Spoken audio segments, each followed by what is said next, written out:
No discussion on anisotropy will be complete without a discussion with tensor math. And I just want to touch on some things. I can't talk about everything, but I want to touch on some important things and provide some recipes that we find convenient for our work. The first subject I want to bring up is the concept of rotation matrices, because these are just used throughout manipulating and working with tensors.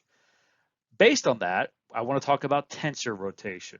And then essentially what I like to call tensor unrotation, or what is more accurately called tensor diagonalization.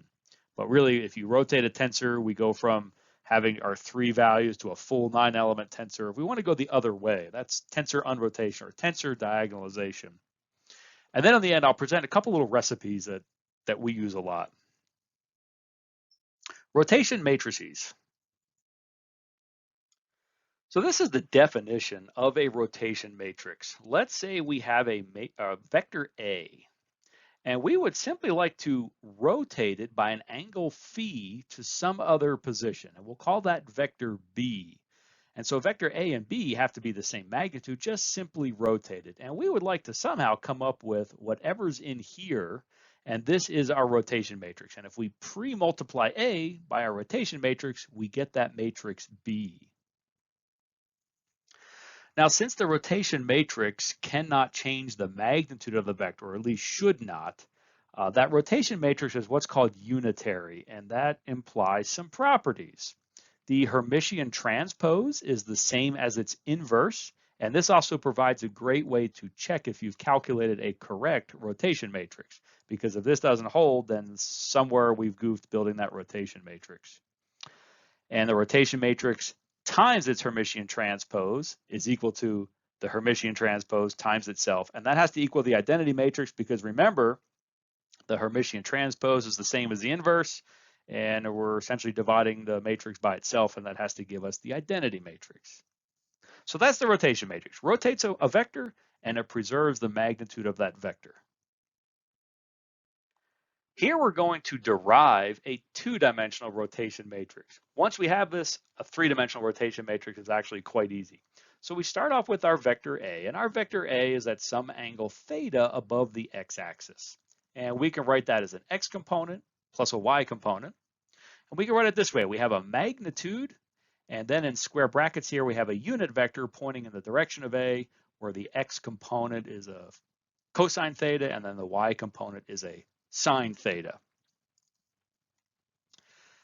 Now we rotate A by an angle phi to get vector B. So we can actually write B this way. Well, if it has the same magnitude as A, we'll just keep writing A, and we'll apply the same thing we did up here when we wrote vector A. We'll just simply add phi to theta, and this gives us our vector B. Now that's not actually how we want to calculate it. We want the matrix that does this, but we'll start here. So that's our vector B. Well, we have the cosine of the sum of 2 angles and the sine of the sum of 2 angles, so we can expand these using trig identities, and we end up here. Now I'm going to recognize that A times cosine theta is actually the x component of my A vector. So I could bring the A inside, and I can call that A sub x. Likewise, I can bring A times sine theta is A sub y. Here's another sine theta, that's an A sub y, a cosine theta, that's an A sub x. So I've really eliminated my cosine and sine theta terms now with AX, AY. And I've also, of course, pulled this magnitude in here and associated it with them, and that's what let me replace it. So now I have the x and y components of B in terms of the x and y components of A, and that's what we need really to come up with a matrix that we pre-multiply A by. So here's our vector A, and if I look at this equation, I can fill in this square matrix such that we would calculate the x and y components of B. So this square matrix is our rotation matrix. We'd like to take this into 3 dimensions, and here you'll see how we really are just using what we've learned from our 2D rotation matrix to the 3rd dimension. So let's say we want to rotate about the x-axis, and we're rotating A about the x-axis onto B by an angle phi. We're rotating about the x-axis, so we're placing a 1 in that first position, And then in the rest of the row, we put zeros, and in the column below the one, we put all zeros. And hey, look at what is here. That's our two-dimensional rotation matrix.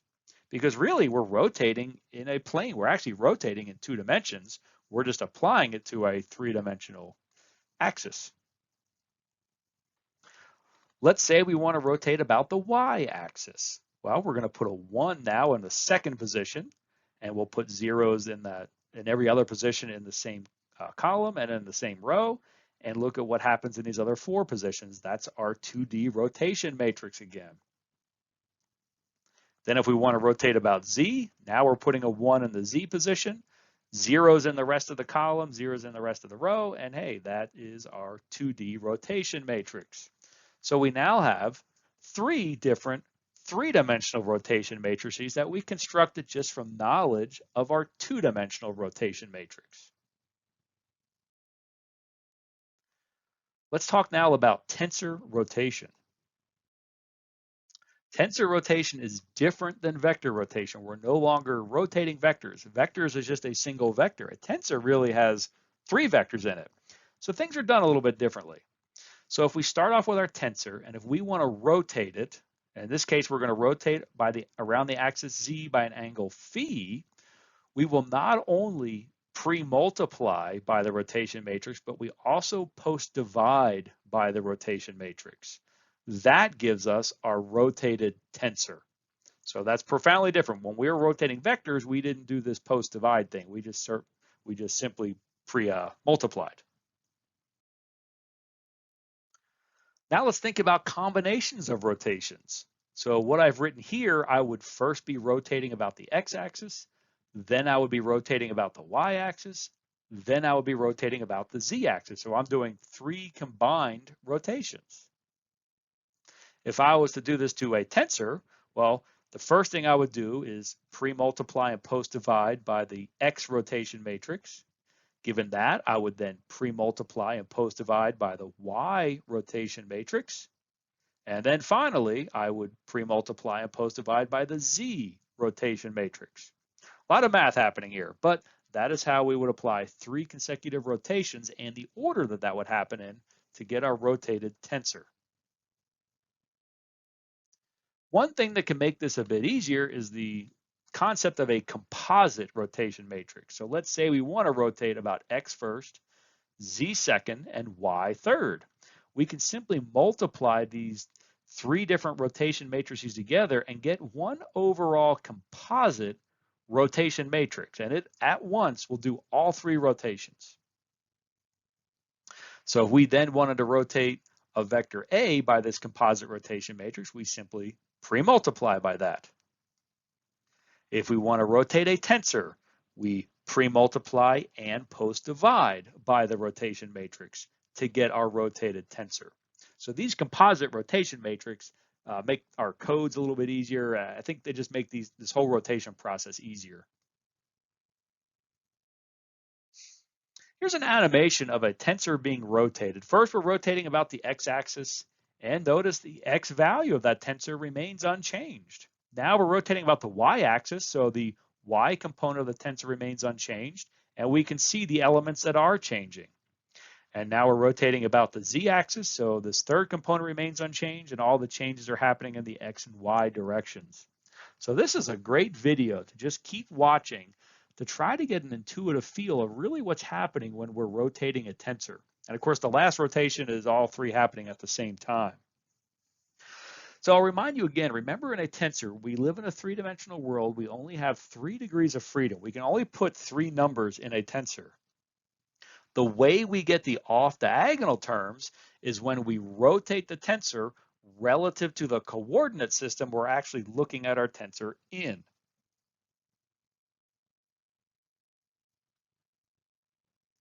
We'll wait for this to finish, and then we'll go on to the next slide. Okay, now it's repeating. I want to mention the order of the rotations again because this really is important. And if we look at this equation, what we're doing is first rotating about the x-axis by 10 degrees, then rotating around the y-axis by 220 degrees, then rotating around the z-axis by negative 45 degrees. And it may seem like we could arbitrarily swap these, but in fact, we would end up rotating to a different position. And if we were to look at this just completely in terms of matrices and kind of forget all about the geometry and stuff, and we might recognize, we're not allowed to swap the order of matrices. In general, those are not equal. These would have to be diagonal matrices in order to make that equal. And that's not the case here. These rotation matrices are full matrices. So if we change the order that we're applying these, we get a new rotation. We're not free to do that and get the same answer, unfortunately. I won't spend too much time here, but I did want to provide some numerical examples in case you're trying to do these calculations, practice them, or maybe write some computer codes to do them. So I started off with this tensor, just 1, 2, 3 going down the diagonal. And I want to rotate this about the x-axis by 20 degrees. So here's the rotation matrix I calculated to do that. And here is my rotated tensor after doing that. Next, I rotated about the y-axis by 45 degrees. So here's the rotation matrix I calculated and the tensor when I was done. And last here, I rotated the z-axis by 60 degrees. So we have the rotation matrix that I calculated and the tensor after that rotation.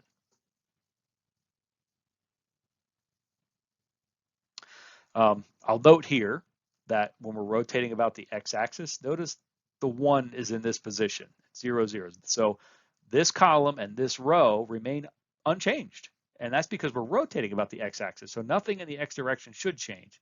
It's just the y and the z. And likewise, I started with a 2 in the y position. So there's a 2 here. And nothing in this column or row changes. All the changes are happening in these, I guess, 4 quadrants you'd call them. And we started off with a 3, so here's a 3, so everything in this column and this row remains unchanged, and all the changes are happening here. And that also goes back to that animation of the tensor rotation where we saw this very same thing.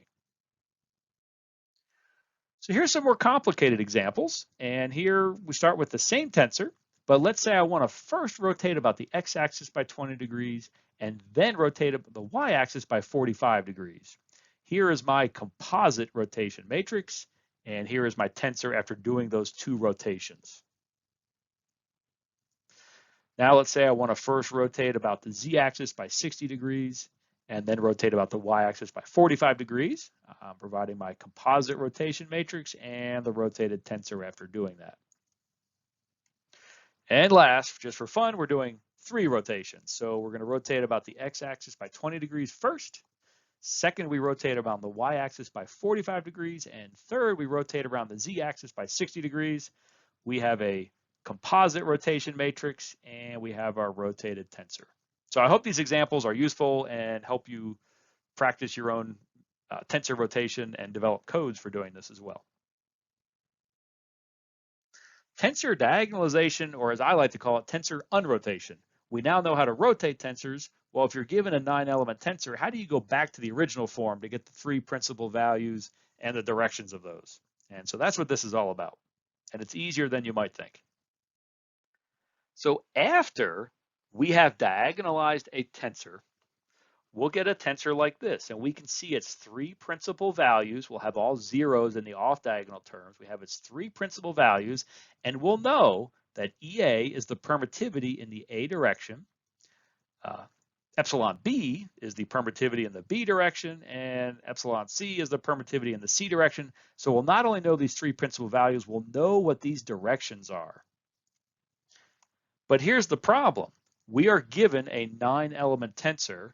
How do we go from this 9-element tensor, this rotated tensor, back to this diagonalized tensor? That's what we're talking about. Well, in one slide, here is the answer. So let's say we started with our diagonalized tensor and we came up with this crazy rotation matrix. We would pre-multiply, post-divide, and we would get our rotated matrix. Okay, so that's how we'd get our rotated matrix. Now we want to turn this around. What if it's the rotated matrix that we're giving? It turns out if we calculate the eigenvalues and eigenvectors of this composite rotation matrix is the eigenvector matrix of our 9-element tensor. And the eigenvalues is our diagonal tensor. That gives us our 3 principal values. So Unrotating a tensor is simply an eigenvalue problem. The eigenvalues give you the principal values. The eigenvectors give you the principal axes. Here I'm going to try to give you an intuitive idea about why this is working this way. Hopefully I do a good job of this.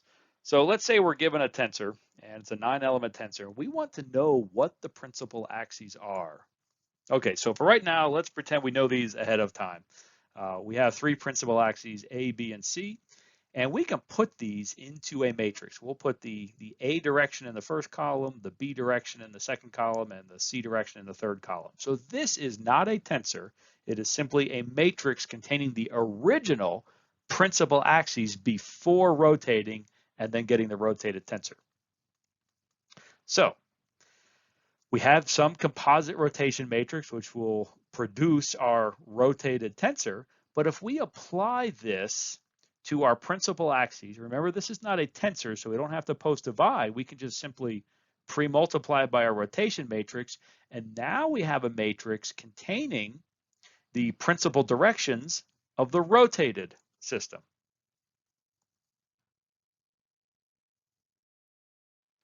Let's just look at a simple cubic. And in this case, the principal axis is a x direction, y direction, z direction. So A is the x direction, B is the y direction, C is the z direction. And we can write it that way. So really, this matrix containing our principal axes, it's just the identity matrix. So let's think about what the principal axes are of the rotated tensor. So what we will do is we will be rotating this matrix, which is just the identity matrix. Really, that's just our rotation matrix then. So what we see is that our rotation matrix is the principal axes of our rotated system. So if we're given our 9-element tensor, we calculate the eigenvector matrix. This is why the columns of that are the principal axes. We can use this for something useful. Suppose we have in mind some orientation for our tensor to be in. And now we're struggling to think, oh gosh, how far do I have to rotate about X and then Y and then Z? Do I rotate Z first, Y second? This thought process can actually be quite complicated, but it turns out it's easier than that. Let's say we know the directions that we want our rotated tensor to be in. We will simply insert those into the columns of a matrix, and we will use this as a composite rotation matrix. So now if I have my diagonalized tensor and I pre-multiply and post-divide by this matrix I've constructed up here, I will get my tensor in that rotated coordinate system. That's very handy because it can be very difficult to figure out how to do that if you're thinking about rotating about X and Y and Z and doing things like that. More on rotation matrices. These are just some recipes that I like that have come up in my research, and I'm providing them here. I think they're very useful. Suppose I want to build a rotation matrix that will rotate A onto B. So I'm given A and B, and I want to figure out what rotation matrix would do that. Here's my recipe. Well, the first thing I'll do is I will normalize those two vectors. So I'll do all my math just with the normalized vectors. I'll calculate the cross product, and I'll call that V vector. Well, there's an angle between A and B, and I will want the sine of that angle and the cosine of that angle. So the sine of the angle I'll call S, the cosine of the angle I'll call C. And we get the sine of the angle simply from the magnitude of my cross product. I'm using unit vectors here, and that's why the magnitude gives me the sine of the theta. And then the dot product will give me my cosine of the theta. Then I will construct a matrix that does really a cross product, V cross the vector of whatever that would be pre-multiplying. Given that, here's how you calculate the composite rotation matrix that would rotate A onto B, that then you can use for other things that would rotate in the same way. So you have the identity matrix minus this cross product matrix minus, this is just a constant, 1 minus C over S squared, times this cross product matrix again, squared. And so that will be your rotation matrix that will rotate A onto B. A bit more general, suppose we have a coordinate system and we want to calculate the rotation matrix that will rotate into a second coordinate system. So I will build a matrix S1 containing the original coordinate system. I will build a second matrix defining the coordinate system that I want to rotate onto. Well, the composite rotation matrix is simply S2 divided by S1. And I use that all the time in my research. And if you follow what I do on spatially variant lattices and things like that, you'll actually see where I'm using that. So that's it for tensor math.